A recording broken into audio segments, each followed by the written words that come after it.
He bought a house in the wilderness and found a girl who wouldn't leave. Arizona, 1884. The sun was sinking behind the jagged ridges, turning the valley gold and copper.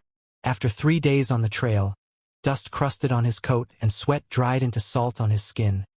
Jackson Cole reined in his horse at the edge of the property he'd bought sight unseen. The ad had promised an abandoned house, for walls where he could vanish from the world. But instead he saw her, a woman in a plain dress, hanging laundry on a rope strung between 2 cottonwoods. She moved with the calm precision of someone who belonged there. Her gaze met his across the dry yard, steady and unflinching. When she spoke, her voice was level, but the words were edged with warning. "This is my home, and I'm not leaving." The wind shifted, carrying the scent of fresh bread from the open window. Jackson stayed in the saddle, feeling the weight of his Winchester on his back. Something was wrong. Jackson Cole didn't dismount. Not yet. He studied the woman, her dark hair pulled back in a no-nonsense braid, sleeves rolled up past her elbows, bare feet dusted from the yard. She wasn't afraid, not exactly, but there was something in her posture that warned him she'd had to stand her ground before. "I bought this place," Jackson said at last. His voice was low from days without use.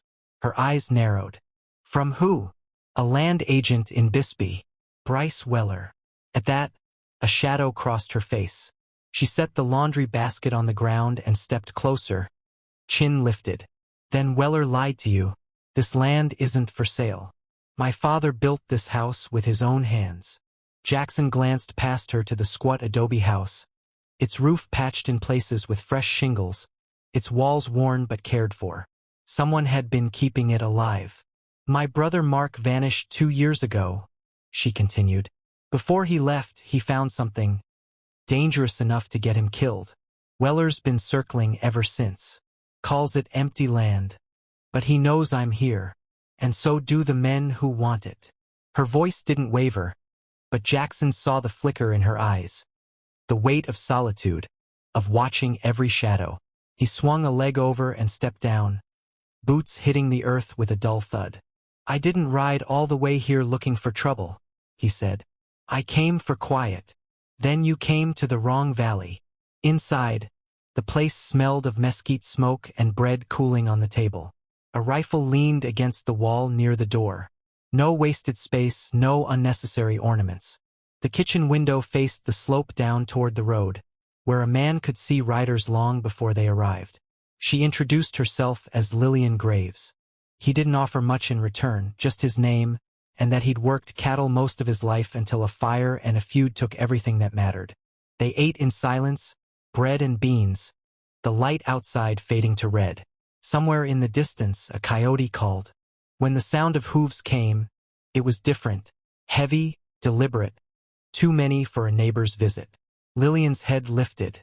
"They're early," she murmured. Jackson pushed back his chair. "Who?" "Silas Dune's gang. They think this house is empty. They've been using valleys like this to move cargo across the border. Weller probably told them it was clear." The hoofbeats grew louder.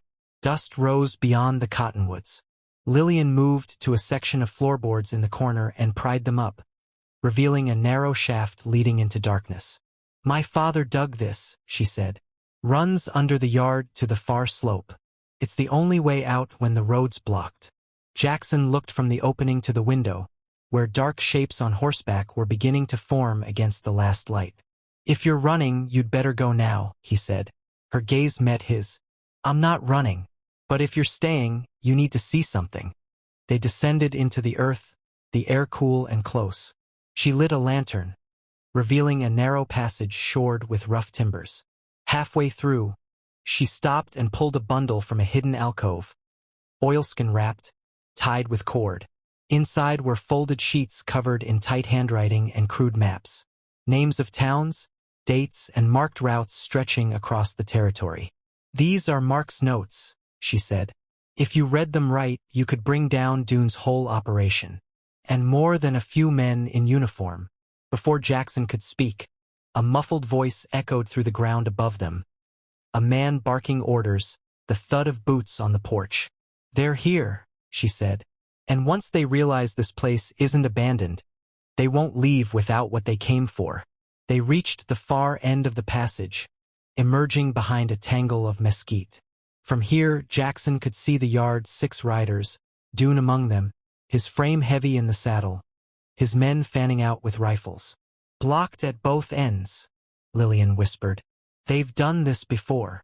The sky had darkened to deep violet when a single rider appeared from the ridge, a woman in a dust-streaked coat, rifle across her lap.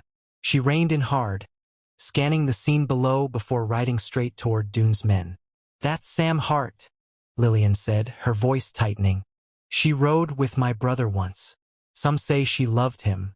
Some say she helped him disappear. Sam dismounted slowly, her eyes moving from the gang to the house, then sweeping the slope where Jackson and Lillian hid. When she spoke, her voice carried. I'm here for Dune.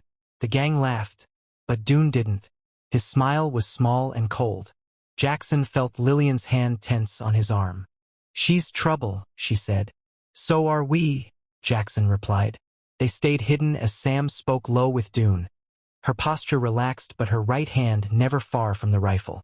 Whatever she said, it made his men restless, shifting in their saddles, glancing toward the hills. Lillian leaned close. She'll turn on whoever it suits her to. If she thinks we have what Mark left behind, she'll want it, Jackson finished. A shout split the night. One of Dune's men had found the open floorboards inside. More voices joined in, boots pounding across the porch. Sam stepped back from Dune, her expression unreadable. Jackson's fingers brushed the handle of his revolver. Looks like we're all in this now. Above them, the valley held its breath. The next move, theirs or someone else's, would decide who saw morning. The night had weight in the valley, the kind that pressed down on a man's shoulders and made the sound of his own breathing seem dangerous. Dune's men moved like a tide in the yard below, slow and sure, lanterns swinging from their fists. The yellow light swayed over the porch, the cook shed, the well. Everywhere a hiding place might be. The rest of the world beyond the light was black as tar. Jackson and Lillian stayed low behind the mesquite, watching as the gang spread out. She spoke without taking her eyes from the scene. They'll search the cellar first, she whispered. They always start there. Jackson's gaze tracked 2 riders angling toward the corral. Then we make them look someplace else. A faint whistle, 2 short notes, rose from the ridge. Jackson turned and saw Sam Hart, crouched low, rifle across her knees, her eyes sharp even in shadow. She slid down the slope without a sound, her boots making no more noise than falling dust. You two going to hide until the house is ash? She asked in a whisper. Or move before Dune gets bored? Lillian's answer was ice. Why are you here, Sam? I want Dune, Sam said simply. And I know you've got what Mark died for. There was no tremor in her voice, but Jackson saw the flicker in Lillian's eyes, a spark of grief buried under anger. Jackson shifted his weight, feeling the bundle under his coat. Sam noticed. Keep it close, she said. But if we're leaving, we go now. They slipped into the underground passage, one after the other. The air was cool, damp with the smell of earth and old timber. Each groan in the supports sounded too loud. Jackson followed last, glancing behind now and then as though the dark itself might decide to follow. At the far grate, Lillian crouched and studied the yard. Lantern light danced across armed men moving with purpose. 2 guarded the well. Another pried at the kitchen door with a crowbar. Torches leaned against barrels, waiting for the order. Sam leaned close to Jackson. I'll run a line of oil along the wash. Light it and the horses will go mad. In the chaos, we slip north. And if they chase? Then you hope I'm still better than they are. Minutes later, from behind a screen of brush, Jackson saw the flame crawl along the wash like a live thing. It hissed, caught, and the heat drove the horses into a frenzy. They reared, snorting and kicking, their tack clanging loud in the stillness. Shouts cut the night. Men rushed to calm the animals. Jackson and Lillian moved fast, keeping low, their shadows stretching thin along the ground. They reached the cut bank and stopped. 3 men stepped from the dark. Their boots were clean, coats free of trail dust, their faces smooth. Not Dune's men. The tallest tipped his hat. Tolan, territorial marshal. And you're Jackson Cole, the man Weller sold a ghost to. Lillian's hand hovered near her knife. If you're the law, where were you before this? Waiting for you to bring the proof out, Tolan said evenly. Walk away now and we can end Dune without you taking a bullet. Sam's eyes narrowed. And if we don't? Tolan's voice didn't change. Then you'll end up where your brother did. Before Jackson could speak, Dune's voice rolled from the yard. Light it up. Smoke her out. Lillian's breath hitched. We can't let them burn it. Wood can be rebuilt, Tolan said. Truth can't. But Sam was already walking toward the glow of the fire. I'll talk to him. 3 breaths. If I'm not alive by then, make the 4th one count. Jackson didn't stop her. From the shadows, they watched her step into the open. The gang's chatter died at the sight of her. She called Dune's name, voice clear and carrying. She pulled the bundle from her coat and read dates, routes, names that weighed heavy in the still air. She spoke of bribes, wagons marked as grain that carried something far darker, and nights when lawmen stood blind on purpose.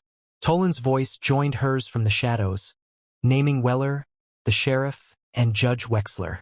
The names struck like stones in still water. A boy on the edge of the group muttered, I ain't dying for Wexler. Another man lowered his rifle. The tension wavered, a balance about to tip. Dune's pistol came up, but Jackson's voice cut through.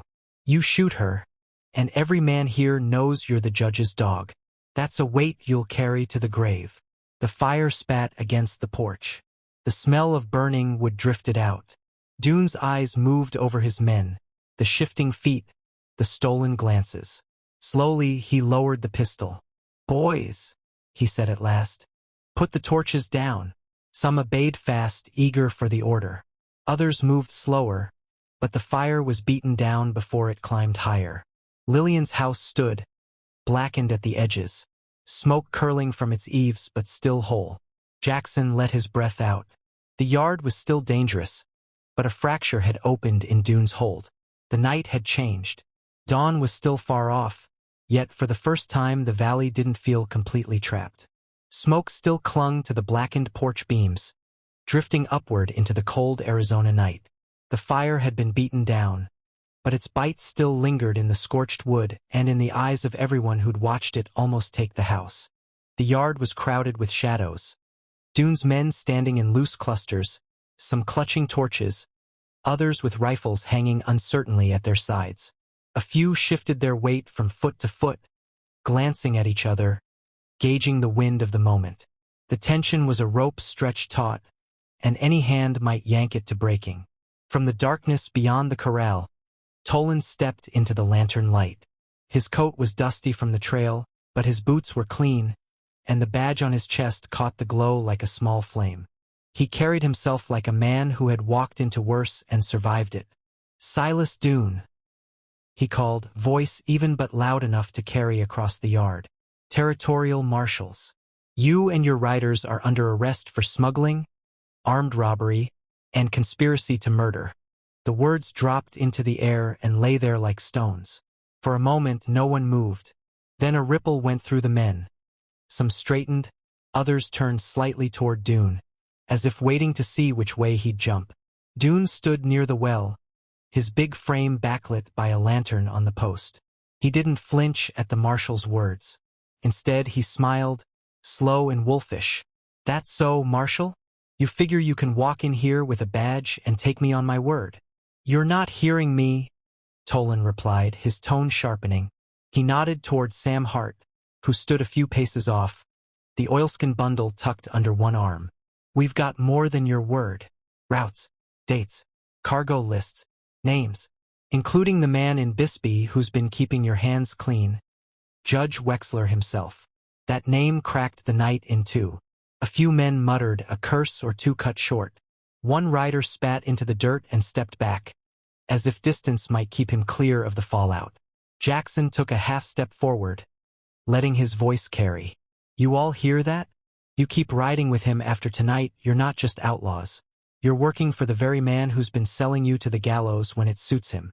A young rider, hardly more than a boy, looked down at his hands as though surprised to find a rifle there. "I didn't sign on for that," he said quietly. Dune's gaze snapped to him, hard and cold, but the boy didn't meet it. The spell of his control was fraying at the edges. Tolan took a step closer. "You've got one choice, Dune. Lay down your arms and come quiet, or we'll take you the hard way. And I promise you, there's enough of us here to make sure you don't walk away." Dune's laugh was short and ugly. "You've got no idea what you're in, Marshal. This valley's just a trickle in the river I run. Cut me off here, the rest of it still flows. And when it does, it'll wash you clean off the map." "You're right," Tolan said. "About one thing, it's bigger than you. But tonight we're closing this gate." The marshal's voice carried authority, but the air was shifting, men glancing around, measuring the odds. The horses in the corral snorted, sensing the edge in the humans' voices. Somewhere far off, an owl called, its cry falling into silence. Sam stepped forward now, slow and deliberate, as if she'd been waiting for the moment when the balance hung most delicate. "Silas," she called, her tone cutting through the murmurs. "You've had your say. Now it's my turn." All eyes swung to her. She unwrapped the bundle with a practiced hand, the paper inside whispering in the still air. She read dates, shipments, payoffs. She named towns, border crossings, deputies who looked away for a price. She spoke of nights when whole wagon trains moved under the cover of Wexler's law. Some of Dune's men shifted at the sound of their own history being laid bare. One reached for his hat brim as though to hide his face. From the shadows, Tolan's voice joined hers, naming Weller, the land agent, as one of the cogs in the machine. Selling false deeds, clearing land by fraud, driving off families with hired guns. Each name was a hammer blow. The rope of tension in the yard began to fray. A man in the back broke first, tossing his rifle down so it landed with a thud in the dirt. "I'm done," he said, and stepped away from the line. Another followed, and another. Dune saw it happening and stepped forward, anger flashing across his face. "You think this ends with me on a rope? You think Wexler's going to let that happen? He'll gut you all before he lets this see daylight." "Maybe," Jackson said, "but at least we'll see it coming. Better than dying in the dark with you holding the rope." Dune's eyes swept the yard, reading the shift. The control he'd held for years was slipping away grain by grain, and he could feel it. His jaw worked, and for a moment Jackson thought maybe he'd stand down. Then his hand went to his pistol. It was quick, quicker than most men would have managed, but not quick enough to surprise anyone watching for it. The metallic whisper of hammers cocking sounded in the dark like a chorus. Sam's rifle came up. Jackson's revolver cleared leather. Tolan's marshals shifted into sight at the edges of the yard. The rope was at the snapping point and everyone knew it. Dune stopped, his fingers resting on the grip, and smiled. Not the wolfish smile from before, but something colder. "You boys want to see how it ends?" he said softly. The wind moved through the cottonwoods with a dry rustle, carrying the smell of charred wood from the porch. Somewhere out in the dark, a horse pawed the ground. Sam's voice was steady. "Step away from it, Silas." Dune's gaze fixed on her, and Jackson could see the calculation happening in his eyes.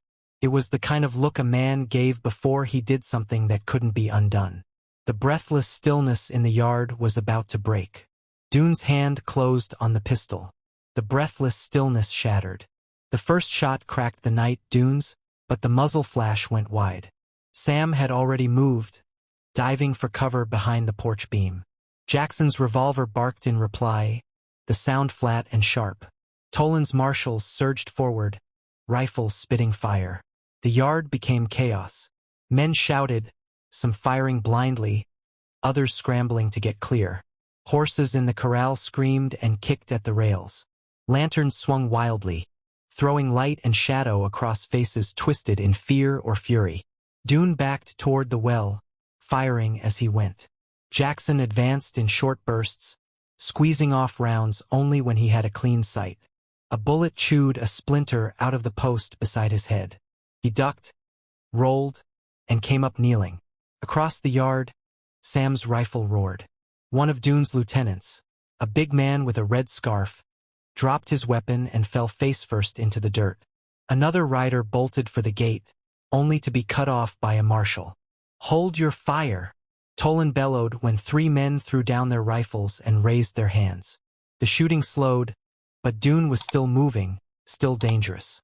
Jackson caught him in the lantern glow, jaw clenched, eyes burning, pistol steady. He fired, and the shot caught Dune in the shoulder, spinning him half around. The outlaw staggered, but instead of dropping his gun, he swung it toward Lillian, who stood frozen near the steps. Before Jackson could move, Sam fired again. The crack of her shot seemed to hang in the air. Dune's pistol slipped from his grasp, hitting the ground with a dull thud. He swayed once, then fell hard, the dirt puffing under him. Silence followed, broken only by the hiss of a dying lantern flame. Tolan strode to the well, kicked Dune's gun away, and knelt briefly to check for a pulse. He stood and looked to his men. "Round up the rest. We're taking them all in, alive if they'll have it that way." 2 marshals left through the north trail. Minutes later they returned, dragging a pail, sweating Bryce Weller between them. His fine coat was dusty, his hair matted from the ride. "You, Cole! Tell them I didn't know." Weller gasped, eyes darting from Jackson to Tolan. Jackson stepped closer, his voice low but cutting.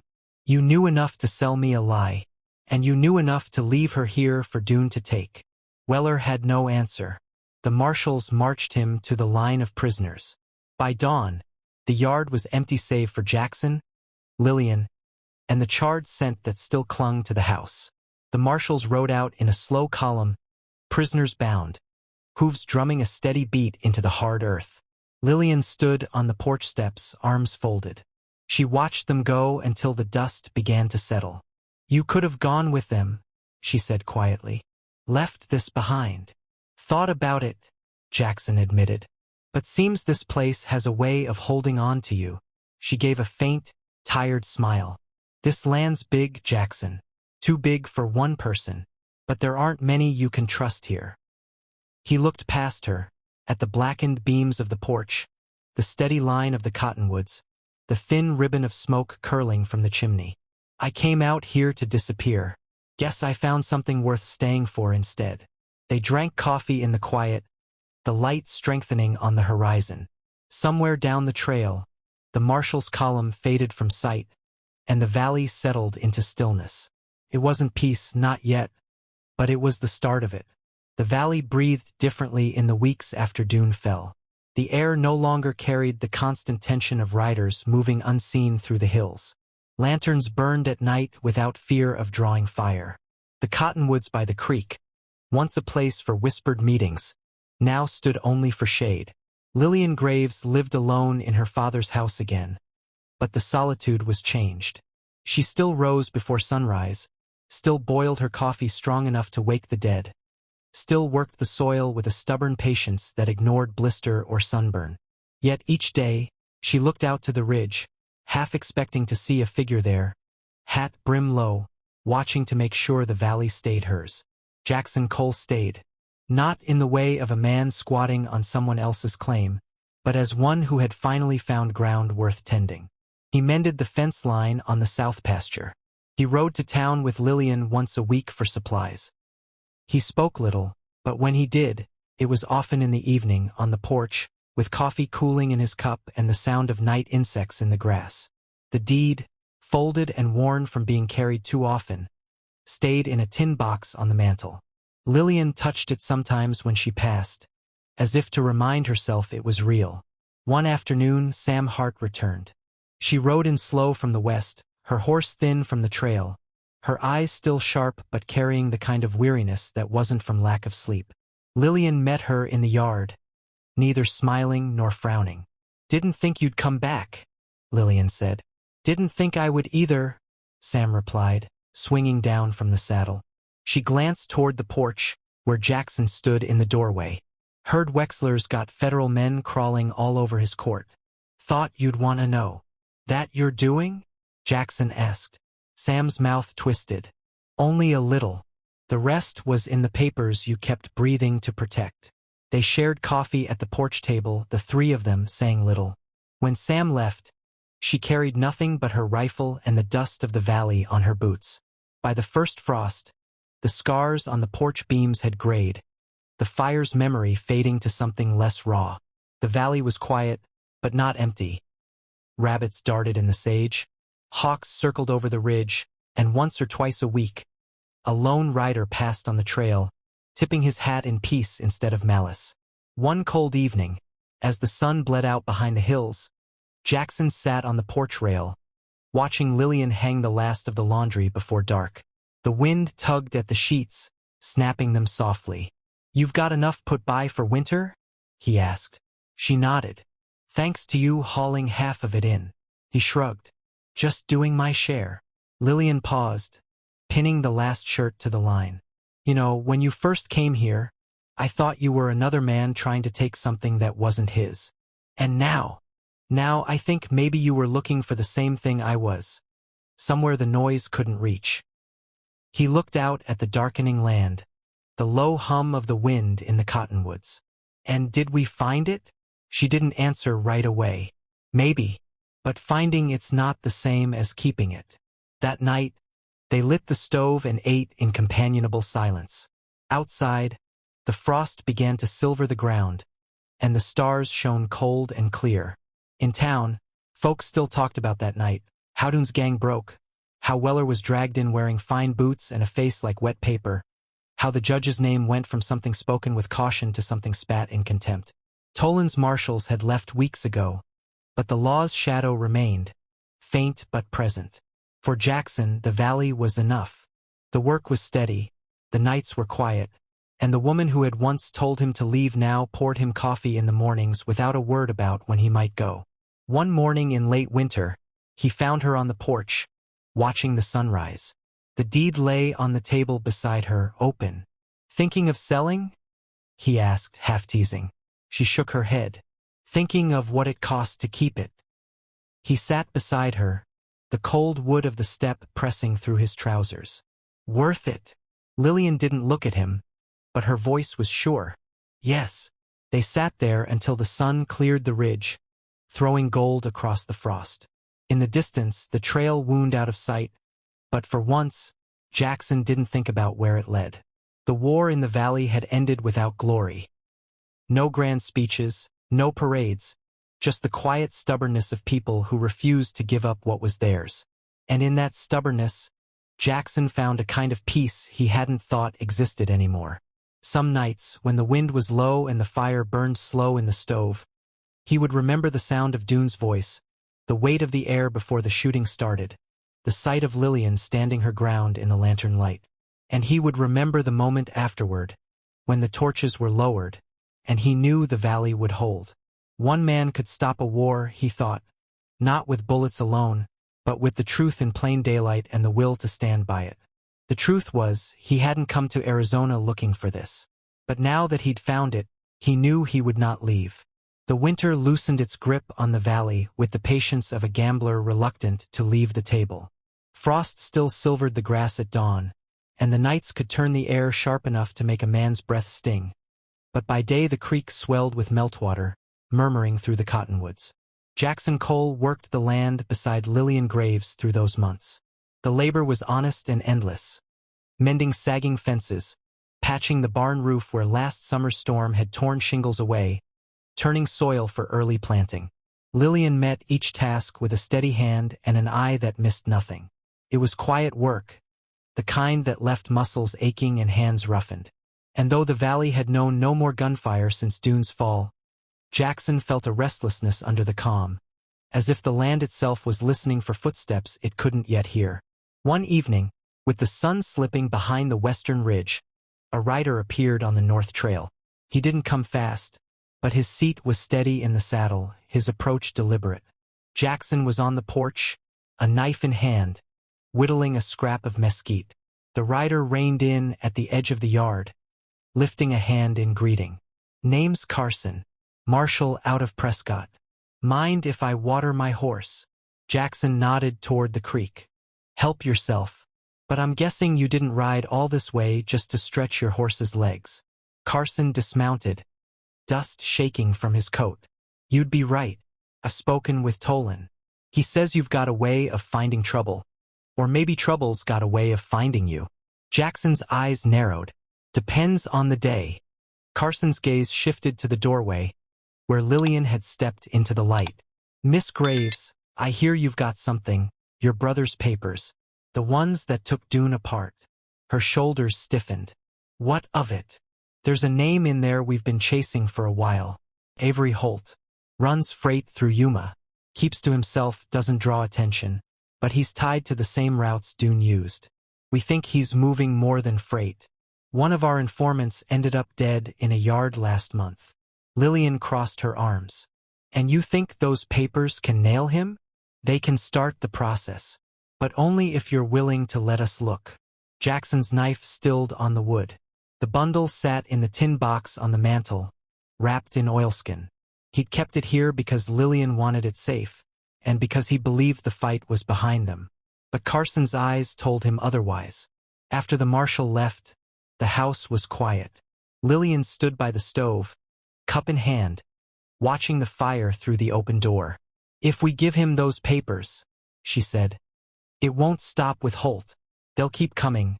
More men, more nights like last summer. Jackson set his knife aside. And if we keep them here? Her voice was flat.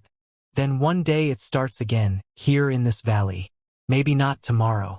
Maybe not for years. But it will. Neither spoke after that. The fire crackled.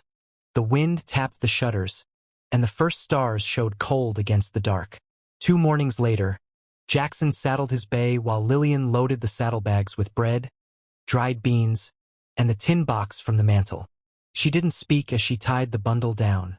Her jaw was set, the lines of her face carved by resolve rather than fatigue.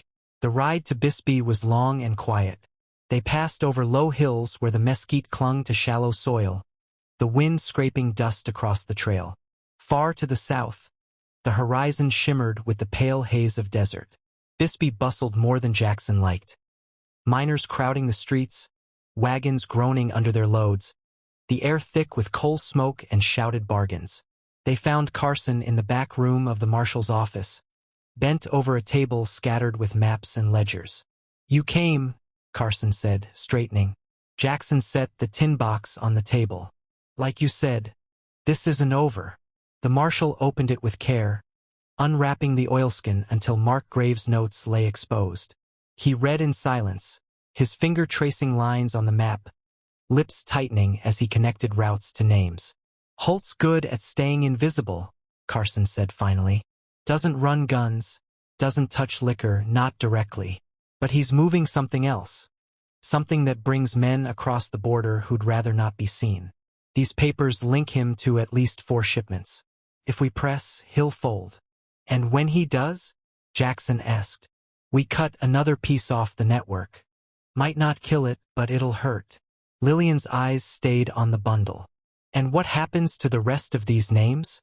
Carson met her gaze. We use them when we can. We don't waste them. They left Bisbee by mid-afternoon, the wind rising as they turned back toward the valley.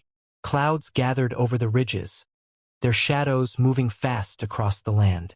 Halfway home, Lillian slowed her horse until they were riding knee to knee. Do you believe him? She asked. Jackson kept his eyes on the trail. He's a marshal. He believes in law. But I've seen what law looks like when it's bought. We'll have to watch him same as we'd watch Holt. And if this brings more trouble to our door, then we deal with it. Same as before. The rest of the ride passed without words. When they reached the valley, the light was fading, the cottonwoods standing black against a bruised sky. Jackson unsaddled in the yard while Lillian lit the lamps inside. The smell of coffee drifted out, rich and familiar. They ate in silence, the only sound the wind against the eaves. Later, Jackson stepped onto the porch, the boards cool under his boots. The stars were out, cold and sharp, and the creek's voice was steady in the dark. Behind him, Lillian's voice came soft but certain. If trouble comes again, we stand. He turned to look at her in the doorway, the lamplight behind her catching the edge of her hair. "Yeah," he said. "We stand." The valley was quiet, but not in the way it had been before Dune's fall. This quiet had roots, and if the wind carried whispers of riders beyond the hills, they would be ready. The letter arrived in late April, carried by a rider who claimed no allegiance to law or outlaw. He handed it to Jackson without a word, tipped his hat, and rode on. It was from Carson. The handwriting was neat but hurried. Holt's moving faster than we thought. One of our men in Yuma saw him taking on a special load, sealed crates marked as farm tools. Load went out under heavy guard. Destination unclear. I think he knows we're watching. If you want to keep your valley clean, meet me at the freight yard in Benson, 2 weeks from today. Carson. Jackson folded the paper and slid it into his pocket. He found Lillian in the garden, her hands deep in the soil. "Carson's asking for a meeting," he said. She didn't look up. "Then you'd better go." He crouched beside her. "It could mean leaving you here a week, maybe more." Lillian's hands stilled. "You think I can't take care of myself? I think you shouldn't have to, not after everything." She wiped her hands on her apron. "We can't stop now. If Holt gets a foothold, we'll be back where we started. Only this time, he'll know exactly who we are." Jackson rode out 2 days later, taking the North Trail toward Benson. The journey was quiet, the desert stretching wide under a pale sky. At night, he camped by dry washes, the fire small and quick to keep from drawing attention. Benson's freight yard sprawled at the edge of town, a tangle of sidings and sheds, the air sharp with creosote and coal smoke. Carson was waiting near the water tower, hat brim low. "You came," Carson said. "You said Holt's moving," Jackson replied. The marshal led him through the yard to a low warehouse. Inside, a single lamp burned over a desk littered with bills of lading. Carson spread one out. "This is from Yuma," lists the crates as agricultural implements. "But the weight's wrong. Too heavy for plows or seed drills. And Holt's been paying guards triple rate to ride with them." Jackson leaned over the paper. "Where's it headed?" Carson tapped the page. "Nogales, right on the border." "And you think it's contraband?" "I think it's worse. Could be rifles. Could be something else. Either way, if it crosses, it disappears into Mexico, and we lose our chance to pin Holt." They spent the next 2 days watching the yard. On the third morning, a string of freight wagons rolled in from the west, the mules restless under the snap of their drivers' whips. Men in dusters and broad hats walked alongside, rifles visible but not shouldered. Holt was there. Jackson recognized him from Carson's description. Tall, lean, with a face that gave away nothing. He moved with the easy confidence of a man used to being obeyed. When the crates were transferred to a fresh wagon team, Holt gave brief orders, then walked toward the telegraph office. Carson's jaw tightened. "That's our window," he said. Jackson shook his head. "We can't take him here, not with half his men in sight and the other half scattered through town." Carson's eyes narrowed. "Then we follow." They trailed the wagons for 3 days, keeping to the high ridges when the road cut through open ground. The guards kept their distance from the cargo but never left it unattended. On the 4th day, near a dry arroyo, the lead wagon broke a wheel. Holt's men cursed and set to work with spare timber. Jackson and Carson crept closer, using the rocks for cover. "That's our chance," Carson whispered. They were 50 yards out when a shout went up. A guard had spotted movement on the ridge. Rifles came up, and bullets spat dust around them. Jackson dropped behind a boulder, drawing his revolver. Carson fired once, hitting a guard in the leg. The fight was short but fierce. 2 of Holt's men went down, but the rest dragged the crates to a smaller wagon and bolted south, leaving the broken one behind. Holt himself vanished into the chaos. When the dust settled, Carson pried the lid off one of the abandoned crates. Inside, straw packed tightly around heavy iron cylinders, each stamped with markings Jackson didn't recognize. "What is it?" Jackson asked. Carson's voice was grim. "Not rifles. Powder charges. Enough to blow half a town off the map. They burned the crate in the arroyo that night, the powder hissing and roaring as it caught. The flames lit the rocks in flickering orange, throwing long shadows across their faces. "Holt's not just running contraband," Carson said. "He's setting up for something big." Jackson looked into the fire. "Then we'd better be ready before he decides where to light the fuse." When he returned to the valley, Lillian was waiting on the porch. She listened without interrupting as he told her about the crates, the fight, Holt's escape. "Finally," she said, "you think he'll come here?" Jackson's gaze drifted to the ridge beyond the cottonwoods. "I think he'll go wherever he thinks people won't see him coming. That means places like this." The quiet between them was heavy but not hopeless. The valley had survived worse.